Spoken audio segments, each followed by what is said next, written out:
I hope you had a great weekend. We are back today with day 7 of our American Revolutionary story. So let's all hop into it, okay? Losing and retreating in 1776, 17-year-old Joseph Plum Martin still hadn't made up his mind. Was today the day he was going to enlist in the Continental Army? I thought I was as warm as a patriot as the very best of them, Martin said. On the other hand, he wasn't exactly sure he was ready to risk getting shot. I felt myself to be a real coward, he admitted. Expect a bloody summer. Joseph Plum Martin walked up to the table where the Continental Army office was seated. A bunch of Martin's friends were standing around the table trying to get up their courage. Come, if you enlist, I will, said one of his friends. You have long been talking about it, was the reply. Come, now is the time. Martin sat down at the table. The officer handed him his enlistment papers and a pen. Martin dipped the pen into the ink. He continued going back and forth in his mind, and then he signed his name. Martin left home in Connecticut and sailed to New York City to join George Washington. He began exercising and training, and he began to eat army food. The flour and water biscuits were especially bad. They were hard enough to break your teeth, Martin remembered. Meanwhile, George Washington had troubles of his own. Washington had about 19,000 soldiers in New York. Most of them were like young Joseph, willing to fight but totally inexperienced in battle. The British, on the other hand, had 32,000 well-trained troops. That included 8,000 of those rented Germans who were famously fierce fighters. Washington knew he was in trouble. We expected a very bloody summer at New York, he wrote to his brother. The general strapped 2 pistols to his belt and warned his men to stay ready. I will not ask any men to go further than I do, he told them. I will fight so long as I have an arm or a leg. The soldiers slept in their uniforms, guns by their side. The British are coming! The British attack came on August 22nd. A beautiful summer day in New York, thousands of British and German soldiers poured off their boats and started marching towards the American forts on Long Island. On their way to battle, British soldiers passed rows of apple trees and branches bending with ripe and red fruit. This was too tempting of a sight for the guys who had been stuck aboard a ship for months, eating salty, rotting ship food. So they stopped and they picked and they ate apples. Then they got right back to the attack. Soon the soldiers approached the small village of Flatbush, and as you might expect, the people of Flatbush began to panic. Women and children were running here and there, and a 16-year-old girl named Sarah. Men on horseback were riding about in all directions. Sarah looked down at the streets and saw the doors of her red schoolhouse fly open. The boys rushed out with a shout. She said, "No more school today." A midnight escape. This battle was a disaster for the Continental Army, too. In a week of fighting on Long Island, more than 1,000 Americans were killed, wounded, or captured. And Washington's army was driven back and back and back until it was right up against the edge of the 1-mile-wide East River. Washington faced an ugly truth. His entire army was about to be captured right there, right then. Not exactly the way he was hoping the American Revolution would end, but could he slip out of the trap just before it was shut? On August 29th, Joseph Plum Martin found his way out to help the army. No one could tell him where they were going. First of all, they didn't know. Second of all, they weren't allowed to talk. We were strictly enjoined orders not to speak or even cough, Martin said. All orders were given from officer to officer and communicated from men to men in whispers. As soon as it was dark, the men started crowding onto small boats. A group of Massachusetts fishermen under the command of John Glover rowed the boats back and forth across the river. Glover's regiment, by the way, was one of the first to include a black and white soldier working side by side. To make the British believe that nothing special was happening, some American troops had to stay behind until the very last second. They kept lots of campfires burning, which made it look like a normal night in the American camp. An officer named Benjamin remembered waiting all night for orders to march down to the river. It was one of the most anxious, busy nights I ever remember, he said, and being the third in which hardly any of us could close our eyes or sleep. Glover and his men were still rowing back and forth across the river when the sun came up.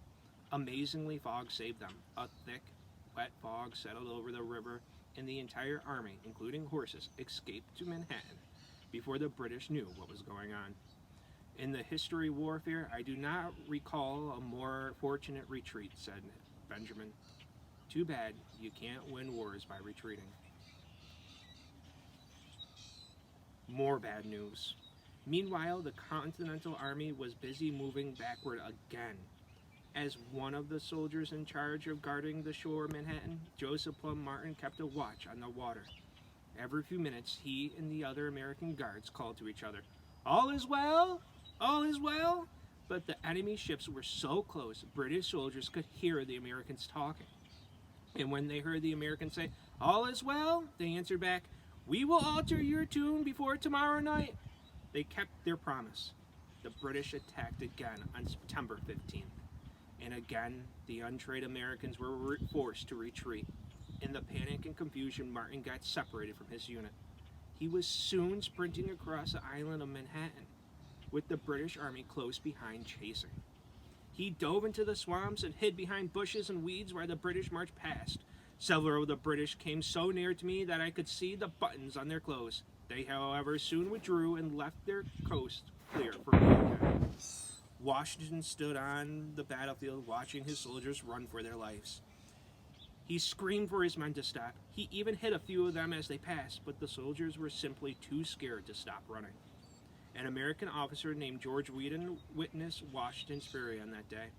The General Wheaton said, 3 times Dashes sat on the ground and at last exclaimed, "Good God, have I got such troops as those?" Other witnesses heard George Washington shouting, "Are these the men with whom I am to defend America?" Washington was so angry his officer had to pull him off the battlefield to keep him from being captured. Is this the end? The Continental Army continued fighting and retreating through October and November. The British chased them out of New York City, across the Hudson, south to New Jersey. As we go forward into the country, the rebels fly before us, said British Captain William Bamford. 'Tis almost impossible to catch them. Things were looking terrible for Washington's army. What was left of it, that is. Soldiers were deserting every day. Great numbers of them have gone off, in some instances almost by whole regiments, the Washington reported to Congress. To make things worse, men were taking Continental Army guns and ammunition home with them. One guy even tried to take home a cannonball. When it was found in his bag, he had an excuse ready. He wanted to give it to his mother, he said. She could use it to pound spices. By the end of November, Washington had just 3,000 men left. The little army crossed the Delaware and set up a camp in Pennsylvania. Washington sent Congress an update saying, "The situation of our affairs is critical, and it is truly alarming." With the British moving closer and closer to Philadelphia, the members of Congress decided to pack up and run away to Baltimore. Report from Trenton. Across the Delaware River, the American camp was the small town of Trenton, New Jersey. This was one of the many towns now in the hands of the British Army. Guarding the town were about 1,200 German soldiers. Americans called them Haitians because many of them came from the Hesse region in Germany. The Haitians took over most of the houses in Trenton and made themselves comfortable. This kind of invasion should get you out of school, right? Not if you went to Mistress Rogers' School of Young Ladies in Trenton, which stayed open all winter. We know from the letter that there were students there that year. William Shiplin, for instance, wrote to his daughter Nancy, age 13, saying, "My dear Nancy, I am pleased with your French letters, which was much better spelled than your English one." And while most families got out of Trenton, when the army arrived, a few stayed behind to try to protect their homes. The Lion in the Tub. In command of the German forces in Trenton was Colonel Johann the Lion Rahl. Bravery in battle earned Rahl his nickname, but he was also kind of a lazy guy. He liked to stay up late drinking and playing cards, Then he would sleep late and spend the rest of his morning in the tub. There were times, complained one of his officers, when we would go out to his quarters for the morning formation between 10 and 11 o'clock, and he would still be sitting in his bath. Rahl was warned that the Americans might try to attack his army. He laughed and shouted, "Fiddlesticks! Those clodhoppers will not attack us." Rahl knew the Americans were starving, freezing, and ready to go home. He expected to enjoy a quiet winter in Trenton. Surprise! You often read about weather being a major factor in historical events. This was definitely true for the Trenton attack. On most nights, the Haitians in Trenton sent soldiers out to patrol the roads leading out into town. But the night of December 25th, Christmas Day, was just too cold and nasty. The routine patrol was canceled.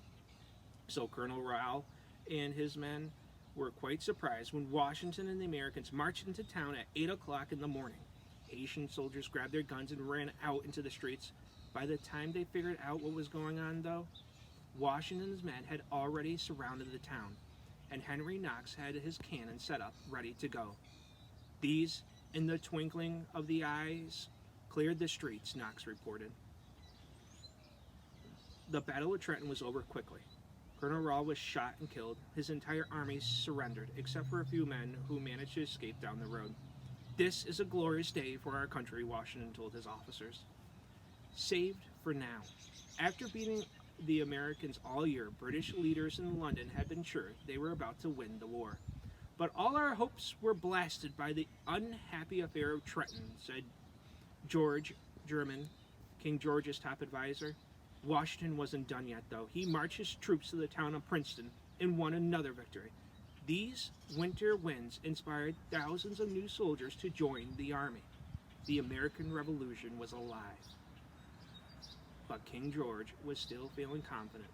In fact, he had a new war plan, and he looked forward to crushing the revolution in 1777.